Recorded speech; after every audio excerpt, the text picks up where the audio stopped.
Estamos aqui em frente à Secretaria de Justiça e da Cidadania. Vamos entrevistar a secretária de Justiça, que é filha de um nordestino, de um pau de arara que aqui chegou. E ela também chegou. Olha onde ela chegou. Veja só. Nós vamos contar essa história, Nerivan. A história de mais um dos nossos. Essa voz do Nordeste vai longe, Nerivan. Por isso, dentro da festa popular, fazendo a história e contando a história de um dos nossos, contando a história do povo nordestino em São Paulo. E com garra ajudou a construir essa cidade. Tudo isso aqui foi construído por um dos nossos que aqui chegou e o seu suor derramou. Olha a história que nós vamos contar hoje, Nerivan. Vamos lá! E pra aumentar o meu tédio, eu nem posso olhar pro prédio que eu ajudei a fazer. Lá eu quase me arrebento, fiz a massa, pus cimento, ajudei a rebocar. Minha filha inocente vem pra mim toda contente, pai, vou me matricular. Mas me diz um cidadão, criança de pé no chão. Festa popular e a voz do Nordeste. A voz do Nordeste hoje está aqui com uma pessoa muito importante, muito boa. E uma pessoa que nós fazemos questão de contar essa história, porque não é todo dia que a filha de um nordestino, de um pau de arara que aqui chegou, chega a essa casa. Estamos falando da doutora Heloísa Arruda, secretária de Justiça, que aqui chegou, pau de arara, mulher. Vamos contar essa história. É com ela. Boa tarde. Boa tarde, Francis. É uma alegria recebê-la aqui na Secretaria da Justiça. Sempre bom tê-la aqui, ouvir as suas histórias, saber que nós podemos trabalhar juntas, não é? Já são tantos projetos que nós fizemos juntas, né? Mas hoje é para contar um pouquinho da minha história, não é isso? Nós queremos ouvir a história da sua família, Sim. A sua história e como tudo aconteceu e que essa mulher chegou até aqui. Bom, essa história começou nos anos 20, casamento do seu José Arruda com Dona Maria Arruda, um do Pernambuco e outro do Rio Grande do Norte. Vieram desse casamento 8 filhos, 2 dessas menininhas morreram e por conta disso, seu Arruda e Dona Maria, que nós chamamos de Dona Dudu, foram para o Juazeiro do Ceará. Eram devotos do Padre Cícero e resolveram ter uma orientação, né, muito magoados, sentidos com a morte das 2 filhinhas, foram para o Ceará, foram para o Juazeiro do Ceará. Minha avó grávida, e ali nasceu o meu pai, José Cordeiro Arruda Filho, em 1935. Nasceu no Juazeiro porque Juazeiro era a terra do Padre Cícero. Minha avó muito devota do Padre Cícero. Veja só que interessante, o Padre Cícero orientou o casal. Disse para o meu avô assim: ô Arruda, você com essa filharada deveria procurar uma oportunidade de trabalho lá no Sudeste, em São Paulo. Lá nas fazendas de café do interior de São Paulo, estão empregando famílias. Essas famílias têm direito a morar nas colônias. Então, você deveria pegar essa turma toda e ir embora para São Paulo. Este foi o conselho do Padre Cícero, né? Que veio falecer em 1939. Logo após o falecimento do Padre Cícero, o meu avô pegou a família toda. Então, minha avó, meu avô e os 6 filhos vieram aqui para a região de Marília. Na verdade, foi na cidade de Lucélia, né, que foram trabalhar. Uma fazenda de café, a família toda colhia café, inclusive meu pai, que era muito pequenininho, era criança, mas tem essa lembrança da colheita do café.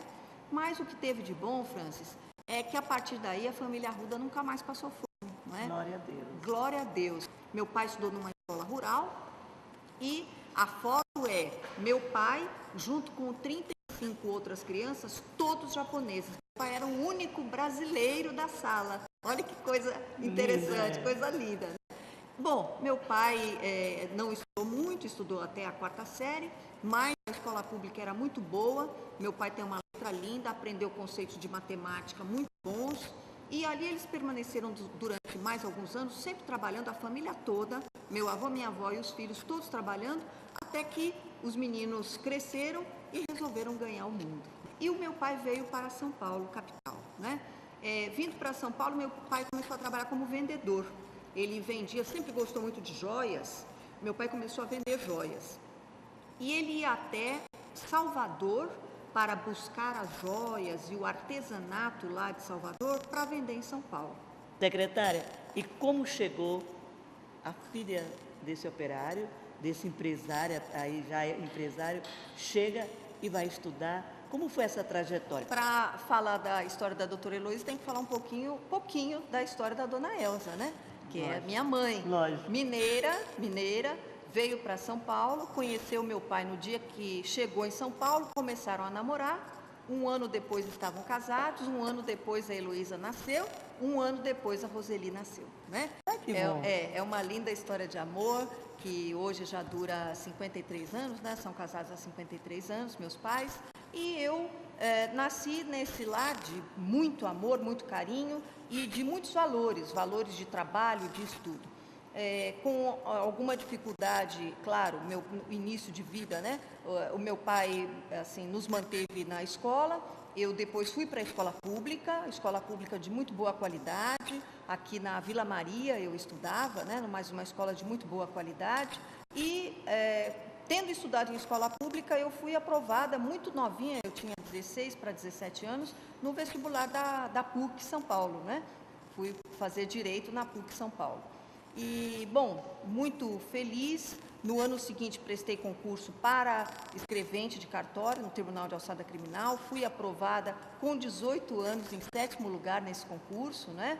E fiz a faculdade, estudava de manhã na PUC, trabalhava à tarde até às 7 horas da noite, mantinha uma parte dos meus estudos, meu pai sempre me ajudando, minha mãe dando suporte também, não é? E depois de terminada a faculdade, eu já havia resolvido que eu seria promotora de justiça.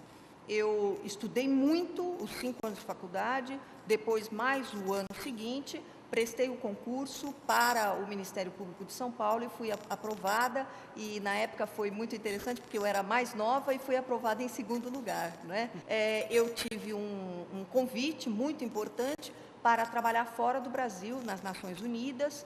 Eu fui trabalhar na reconstrução do Timor-Leste, fiz parte da primeira missão do Timor-Leste, não é? Convidada como brasileira, também integrando um time de promotores e juízes internacionais. Eu era a única brasileira aqui do Ministério Público de São Paulo, e esta missão foi algo muitíssimo importante profissionalmente.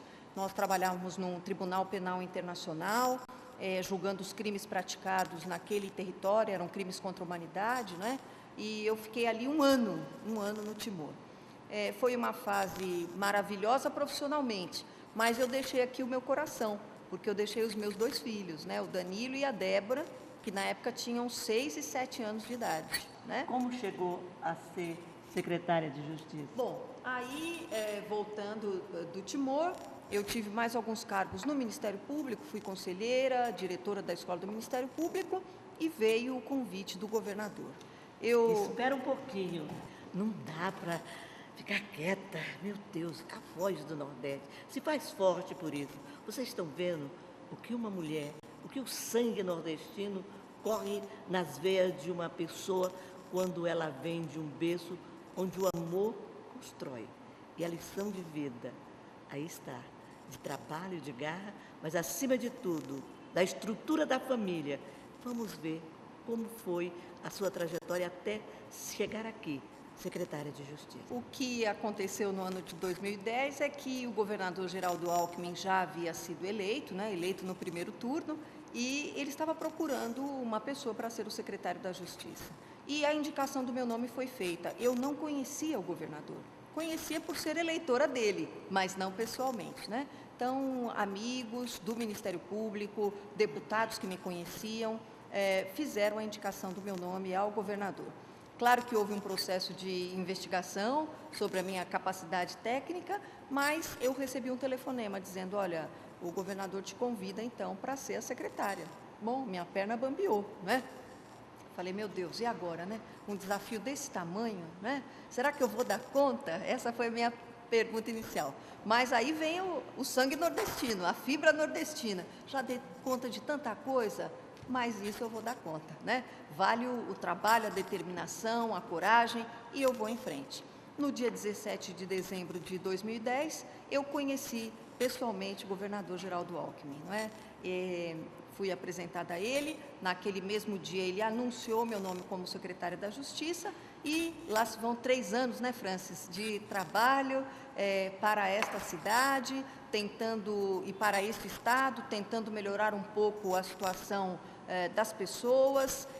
Este é um projeto muito importante que eu prezo muito. São 4 anos nos quais nós temos que trabalhar intensamente, nos valer de toda a nossa capacidade, porque é um privilégio muito grande ter a possibilidade de realizar alguma transformação. Então, eu considero que esse foi um convite abençoado e eu tenho tentado honrar esse convite. Mais do que nunca está provado que o sangue, a raça, a determinação, a coragem, pautada no amor da família, nos leva a caminhos não pensados antes, nem imaginados. Mas essa é a determinação. Vamos ver as considerações dessa mulher, dessa filha de nordestino, da história de um pau de arara, que chega a sua filha, a sua neta, à Secretaria de Justiça da maior cidade do meu país, Brasil. Então, eu acho que a população nordestina no estado de São Paulo tem uma importância fundamental. Nós sabemos que toda a estrutura de construção civil se alicerçou nos ombros da força do trabalhador nordestino, mas esta força nordestina tem ultrapassado esse limite, porque os filhos de nordestino estão podendo estudar, estão podendo galgar os postos de trabalho, honrando esta fibra que o homem nordestino tem, porque ele é, acima de tudo, um lutador. Nerivan, preciso falar alguma coisa? A força do Nordeste dentro da festa popular. NGT, a sua TV, um modo diferente de fazer televisão. Vamos deixar aqui a mensagem da doutora? A minha mensagem é de incentivo, não é? Incentivo a todos os nordestinos que moram nesse estado de São Paulo e deste nosso Brasil, não é? Que busquem a sua força interior, que confiem na sua tradição, uma tradição de luta, uma tradição de trabalho, de dignidade, porque nós estamos construindo um país melhor. Esta é a minha mensagem. Que com certeza é orgulho para a nossa comunidade, não só em São Paulo, mas no Brasil. Ser nordestino, como dizia Euclides da Cunha, é acima de tudo um forte. Nerivan, ficamos por aqui, mas voltamos de algum lugar, sempre com a diferença de um dos nossos.